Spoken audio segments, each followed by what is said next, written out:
होंगे आप लोग 10th में। जी सर। 10th में ओम का नियम पढ़े होंगे और उसका ग्राफीय विधि द्वारा हल भी देखे होंगे आप लोग। लेकिन यहाँ पर हम लोग उतना डीपली इसको नहीं जाएंगे। ग्राफीय विधि हम लोग को पढ़ लेना है, ओम क्या कहता है, ओम का स्टेटमेंट क्या है, क्योंकि इससे क्वेश्चन नहीं बनता है। ठीक है, अगर यदि क्वेश्चन बनेगा एग्जाम में तो वो हद तक ऑब्जेक्टिव के लिए और रेसिस्टेंस के बारे में सबसे ज्यादा क्वेश्चन इससे आता है। ठीक है, तो हमें ओम के नियम को तो पढ़ना है। ओम का नियम क्यों पढ़ेंगे? क्योंकि यहाँ से हमको एक कांस्टेंट मिलती है जो क्या है, रेसिस्टेंस, प्रतिरोध मिलता है। तो वो प्रतिरोध को पढ़ना जरूरी है, क्योंकि प्रतिरोध पे डिपेंड करता है करंट, इलेक्ट्रिसिटी। धारा किस पर डिपेंड करता है? ठीक है,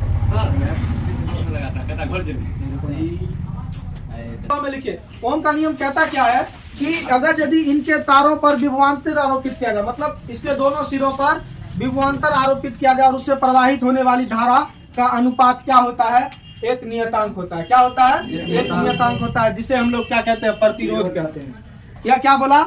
इसके अनुसार क्या है कि भौतिक अवस्थाएं क्या चीज हो? अपरिवर्तित हो, मतलब ताप और दाब में कोई चेंजेस नहीं हो। तब किसी चालक का विभवांतर और उससे प्रवाहित होने वाली धारा का अनुपात क्या होता है? एक कांस्टेंट होता है, जिसे हम लोग क्या कहते हैं? प्रतिरोध कहते हैं। क्या कहते हैं उसको? प्रतिरोध कहते हैं। तो लिखिए सबसे पहले इसका, देखिए इसके अनुसार इसका स्टेटमेंट है बहुत साथ ओम का। ठीक है, इसके अनुसार यदि भौतिक अवस्थाएं अपरिवर्तित हों, इसके अनुसार यदि भौतिक अवस्थाएं अपरिवर्तित हों, भौतिक अवस्थाएं अपरिवर्तित हों, लिखे, तब किसी चालक का विभवांतर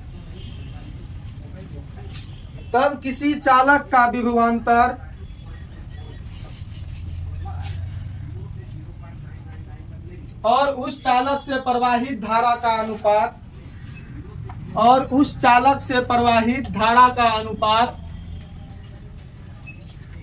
एक नियतांक होता है। और उस चालक से प्रवाहित धारा का अनुपात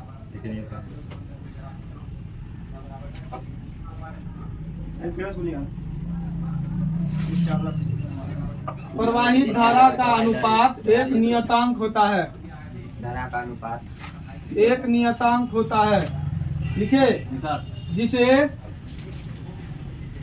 जिसे उस चालक का प्रतिरोध कहते हैं। रोक दीजिए।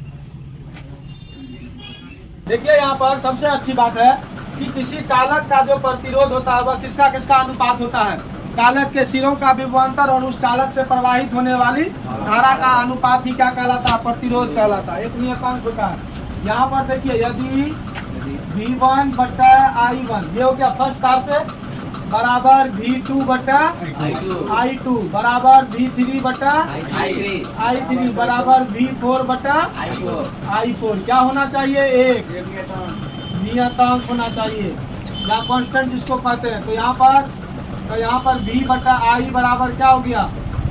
कांस्टेंट, जिसको इंग्लिश में, हिंदी में क्या कहते हैं? नियतांक। अब यह नियतांक ही क्या कहलाता है? प्रतिरोध कहलाता है। V बटा I बराबर क्या हो गया? R बराबर क्या हो गया? R किसको करते हैं? प्रतिरोध को। तो यहाँ पर V बराबर क्या हो गया?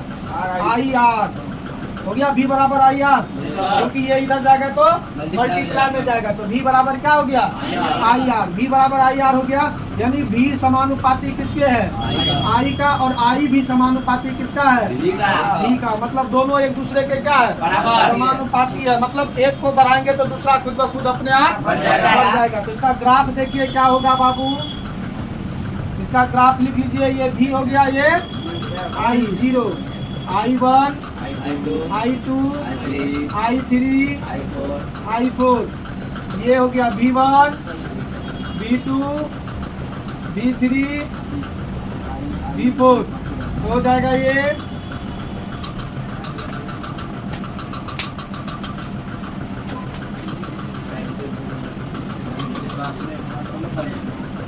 इसका ग्राफ कैसा होता है? देखो, एक स्ट्रेट लाइन होता है इसका ग्राफ। लिख लीजिए, उतार लीजिए जल्दी। जिसका ग्राफ कैसा होता है? एक स्ट्रेट लाइन होता है। जल्दी उतारिए इसको। इसका क्या होगा हिंदी? प्रतिरोध। प्रतिरोध। इसको डिनोटेट करते हैं आर से, कैपिटल आर से।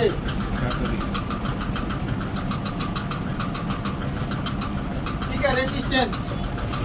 रेसिस्टेंस कहते हैं किसको है बाबू? रेसिस्टेंस किसको कहेंगे? यह एक प्रतिबाधा है। क्या है यह? प्रतिबाधा मतलब रोकता है, किसी को रोकता है अपने से जाने से, उसको क्या करता है? और यह एक गुण होता है। क्या होता है?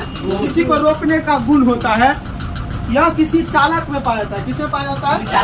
चालक में जो पाया जाता है। चालक से जो प्रवाहित होने वाली विद्युत धारा होती है उसको रोकने का प्रयास कौन करता है? रेसिस्टेंस, प्रतिरोध। ठीक है।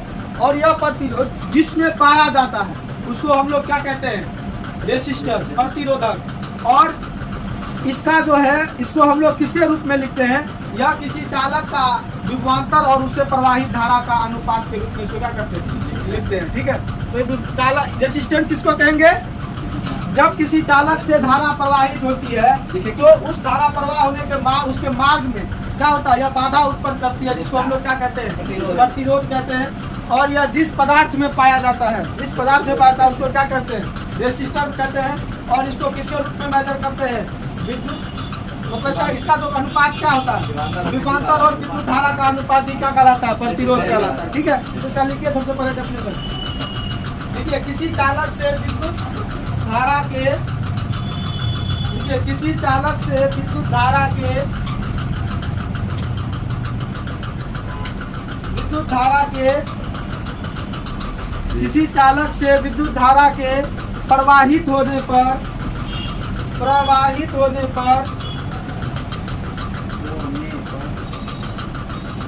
उस चालक में विद्युत धारा, उस चालक में विद्युत धारा लिखे के मार्ग में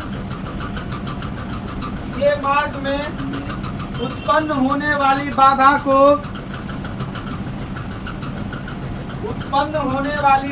को प्रतिरोध कहते हैं।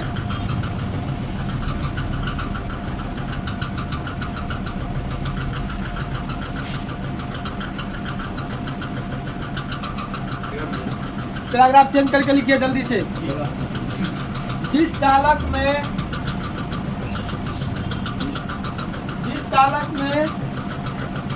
प्रतिरोध का गुण पाया जाता है,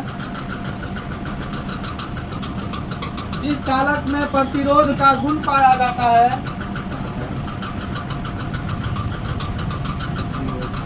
उसे रेसिस्टर,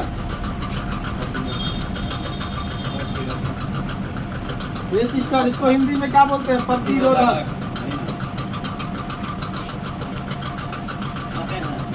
रेसिस्टर, हाँ वो आ है,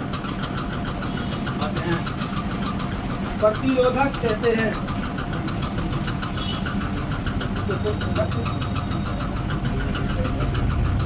लिखे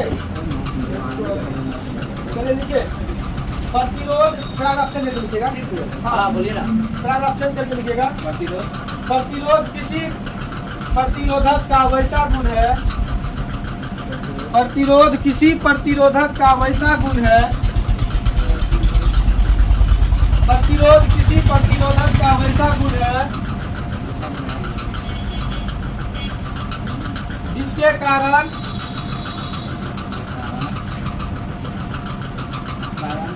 यह विद्युत ऊर्जा को ऊर्जा के अन्य रूप में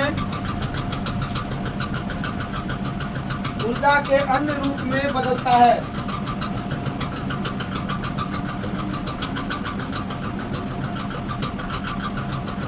लिखिए, फिर पैराग्राफ चेंज करके लिखिए। किसी चालक का प्रतिरोध को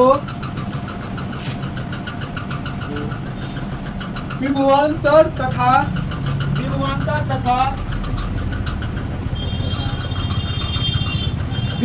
तथा धारा के अनुपात में मापा जाता है।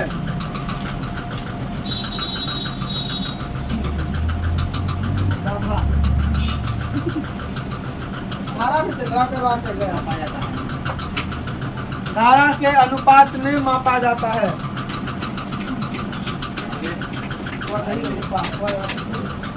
अनुपात में मापा जाता है। देखिए मतलब प्रतिरोध किसको कहेंगे बाबू? जब किसी चालक से विद्युत धारा प्रवाहित होती है तो उसके मार्ग में उत्पन्न होने वाली बाधा को क्या कहते हैं? प्रतिरोध कहते हैं। और यह जिस पदार्थ में पाया जाता है उसको क्या कहते हैं? प्रतिरोधक कहते हैं। अब यह रेसिस्टेंस का काम क्या है? यह विद्युत ऊर्जा को अन्य ऊर्जा के रूप में बदल देता है। जैसे विद्युत ऊर्जा उसको किसमें बदल दिया? लाइट एनर्जी में बदल दिया। ये देखो करंट है, इसको मैकेनिकल एनर्जी में बदल दिया, पंखा घूम रहा है, ठीक है। ये ऊर्जा के विभिन्न रूपों में बदल देता है। तार हीट हो जाता है, उष्मीय ऊर्जा में बदल देता है। पंखा भी क्या होता है? गर्म हो जाता है ना, वह भी उष्मीय ऊर्जा में क्या करता है? उसको बदल देता है। तो प्रतिरोध का काम क्या है? विद्युत ऊर्जा को अन्य ऊर्जा के रूप में बदलना। अब यह इसको किसके अनुपात में मापा जाता है? इसे विभवांतर तथा प्रवाहित धारा के अनुपात में मापा जाता है। यही है रेसिस्टेंस। देखिए यदि R बराबर V बराबर, सबसे पहले V बराबर क्या है? ऊर्जा।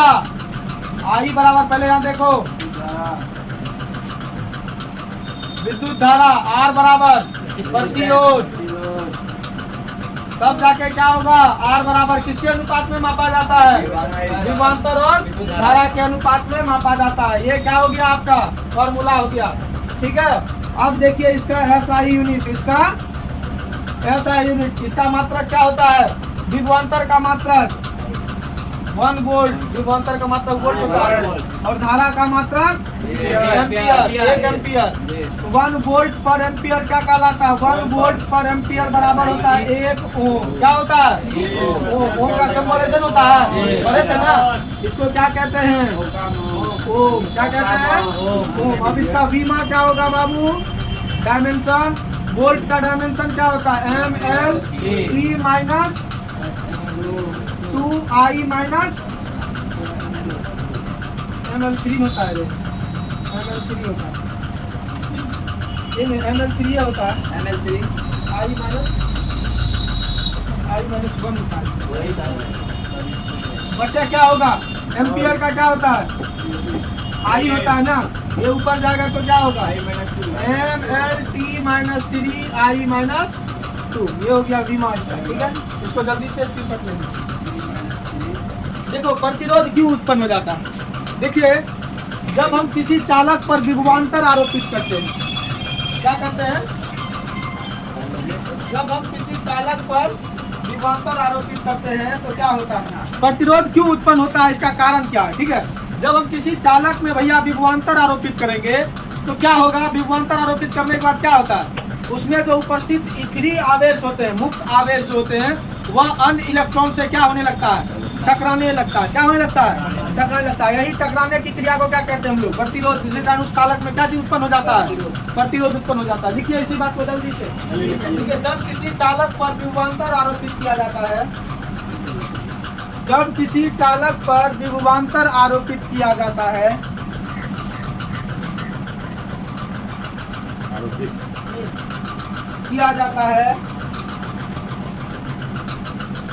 तब उसमें उपस्थित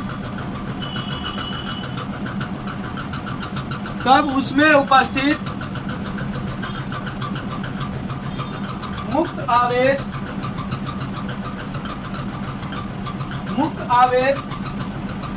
अन्य इलेक्ट्रॉन से टकराते हैं। अन्य इलेक्ट्रॉन से टकराते हैं। अन्य इलेक्ट्रॉन से टकराते हैं और उसी टक्कर के कारण